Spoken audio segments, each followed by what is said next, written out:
This is Riley. This footage comes from his fight at the 2023 Guns N' Hoses charity boxing event. But just before this boxing event, we here at Churlish Films had the privilege to ride along with Riley before his fight to see what his life is like as a Sarpy County officer. What do we got? So we got a personal injury accident on Highway 75. Just came out. We got nobody at service right now. We just got a roll call, so we will try to get there as soon as we can. Hopefully Bellevue can get some cops there before we can, see if there's any injured parties. So you said it's an accident? Yeah, personal injury accident. So what does that mean? Means crash that probably has people injured. We have typically improper damage in crashes where it's just two cars that are damaged, nobody's hurt.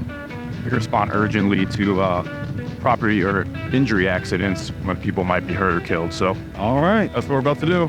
As we continued to ride to the accident, Riley began to explain more into detail about the differences between the Omaha Police Department and the Sarpy County Sheriff's Office. There are some key differences between the two agencies, such as jurisdiction, organizational structure, population served, and services. Example being, for jurisdiction, the OPD is primarily responsible for law enforcement within the city limits of Omaha, Nebraska, whereas the Sarpy County Sheriff's Office is responsible for law enforcement within Sarpy County. However, they do have the ability to go into other jurisdictions and help out fellow agencies. So this is all the way on Highway 75. It's on the north side of Bellevue.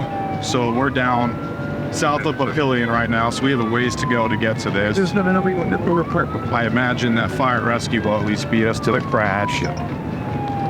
So it will take us a while to get there, but that's why we have lights and sirens, I suppose. How long have you been doing this? Well into 2 years, probably about 19 months. I started early 2022. This is when I went to the academy. 5 months in the academy, and then I did 4 months of road patrol training, where I have another deputy ride with me and grade me on everything I do. And after that, so after about 9 months of training, I've been on my own since. So I still have a lot to learn. I learn probably something every day.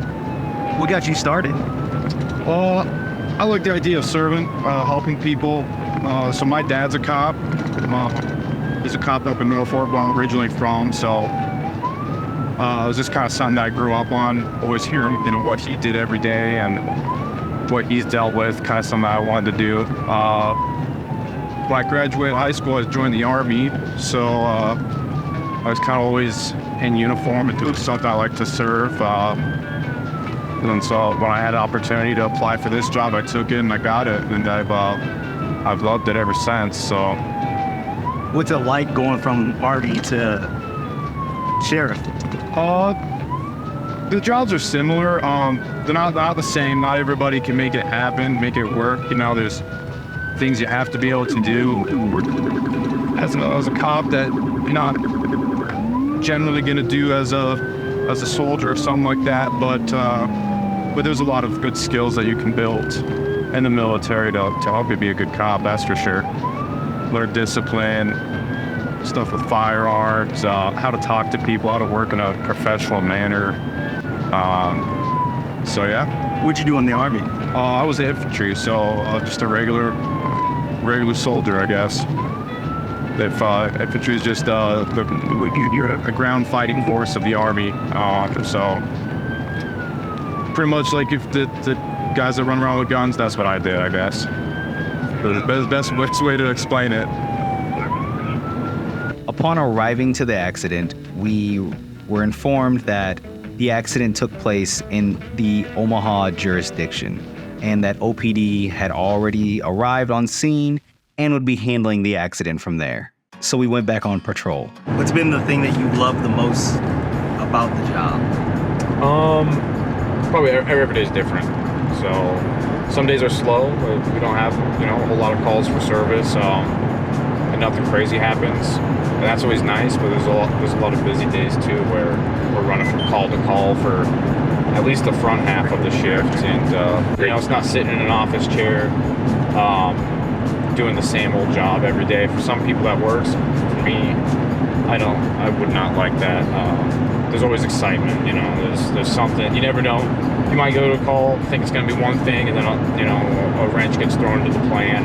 There's another person involved that you didn't know about before you got there. So you really just never know what you're getting into, but it makes things exciting.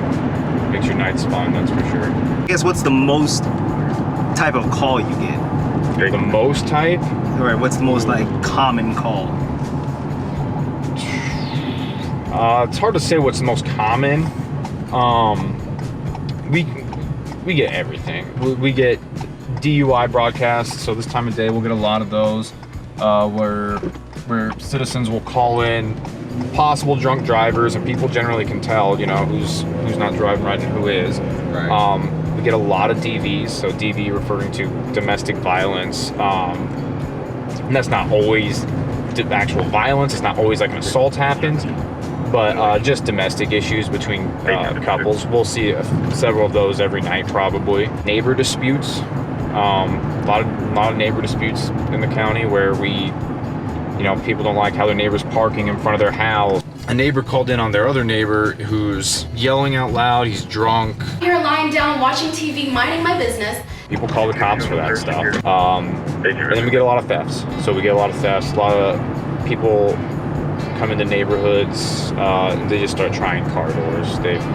If your car door's unlocked in the middle of the night, they'll open it up, they'll go through all your stuff, they'll try to steal cards, you know, like credit cards, cash. If you leave a gun in your car or something like that, they'll try to steal that too. So You recommend anyone leaving guns in their cars? no, I don't. And some, you know, if you're gonna do it, lock your car and maybe have it in a secure place in your car, but don't ever leave a gun in your car. And all kinds of people make, you know, people that carry guns for a living make that mistake. They'll leave it in their center console or like in a gun rack or something. They think it's safe and it's not. You don't want that responsibility of your gun getting stolen and somebody using it on some shootout somewhere else in Omaha or farther away for that matter. So don't ever leave a gun in your car. So I know a lot of people like to do it, but it's just not smart. What's one of the biggest misconceptions you think people have about just officers in general? Whew, man, that we enjoy ruining people's days. I mean, it creates a lot of paperwork for us if we have to arrest somebody. Tickets aren't a lot of paperwork, but it's more work, and I don't particularly like ruining anybody's day. I mean, I will if I have to. You know, if somebody, you know, is speeding to the point where I think they need a ticket, then I'll give them a ticket. But if I can generally make your contact with law enforcement better and try to tell you what you did was wrong, then without punishing you, then I think that's sometimes the best outcome. So I think a lot of people think that we, like you asked about quotas earlier, we don't have quotas, and a lot of cops don't take pleasure in ruining people's days. We're just people. That's all it is. We're just people like everybody else, just trying to do a job and go home at the end of the day. What do you do outside of here? Do you have wife, kids? No, girlfriend? No, none of the above. I work out a lot. This boxing has taken up a decent amount of my time this summer for Guns and Hoses. So How's that been? How's been training for that? harder than expected. I mean, I work out regularly anyway, but boxing is a new sport that I had never done before. And once you get punched in the face like that, you know, by somebody who's better than you, it's an eye opener for sure. But it's fun. It's challenging. I like challenges. I like doing things that I haven't done before. So I think it builds character, and it's fun. I've met new people and I've learned a lot. So I enjoy it. So right now I'm about to pull over a car that looks like it's got the wrong plates on it.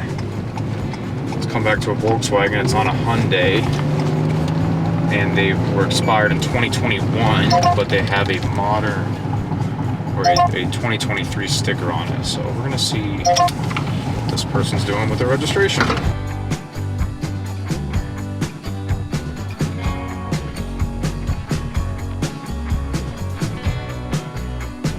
So pulled this young woman over for expired plates. However, she's got the plates to her old car, which expired in 2021, on her vehicle now. But she did register her car in 2023, so partners here. So what I'm thinking is what she did is when she got she should have got new plates with her new car, but she put her Volkswagen plates on her Hyundai instead of her new car plates. That's why it's coming back to a different car. But I'm just gonna run her quick, and then she's up to date on her registration. She just hasn't had time to take off her old plates and put on her new one. But she got her paperwork all mixed up between two different cars. So that's why the plates are all wrong.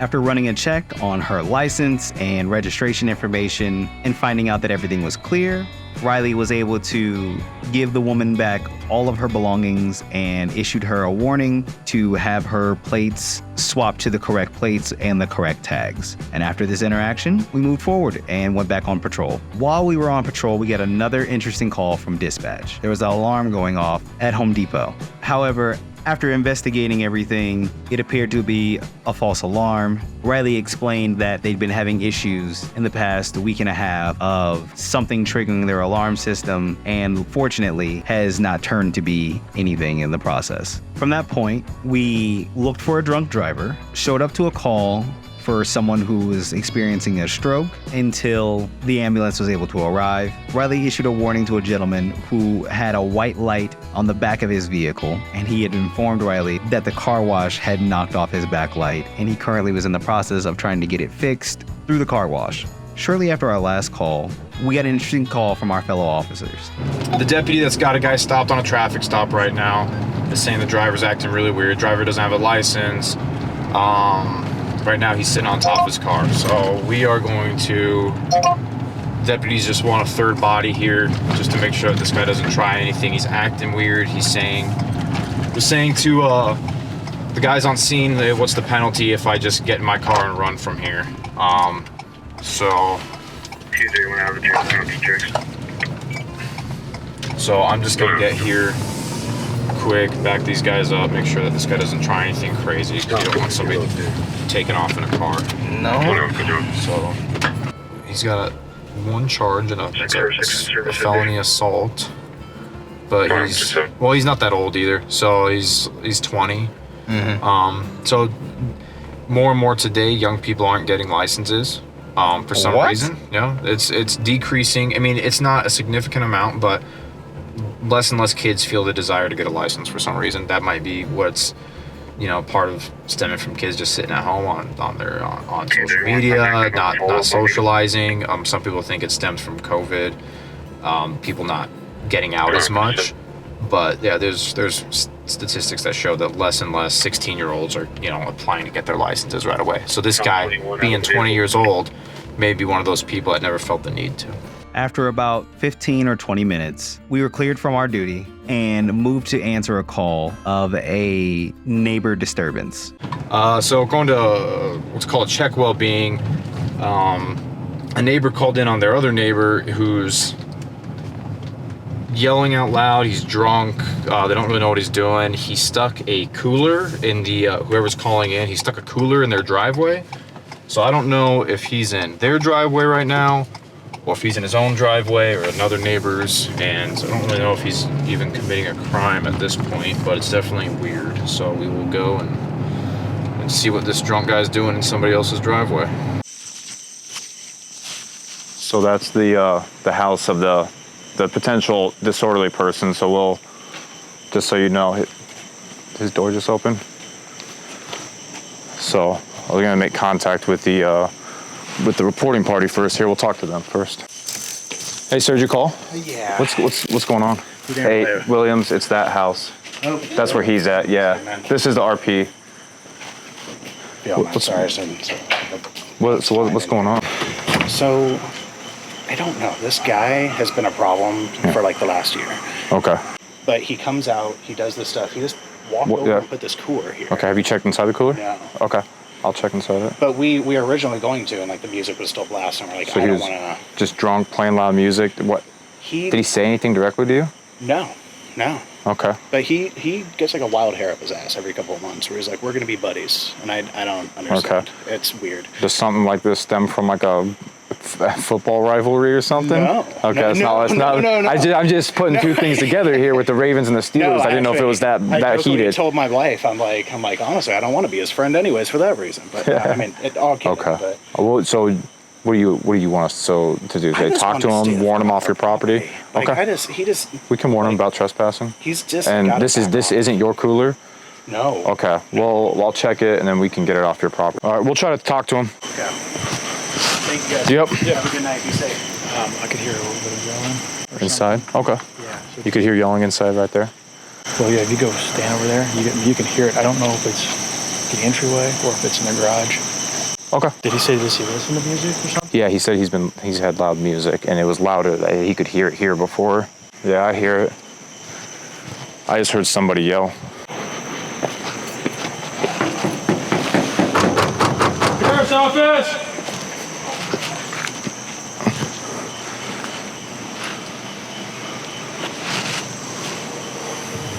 I hear people inside, but what was that? Is it the camera?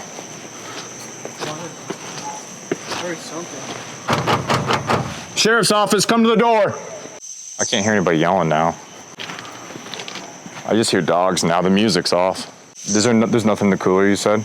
It's a sound bar. It's a sound bar? Yeah. Okay. Sheriff's office!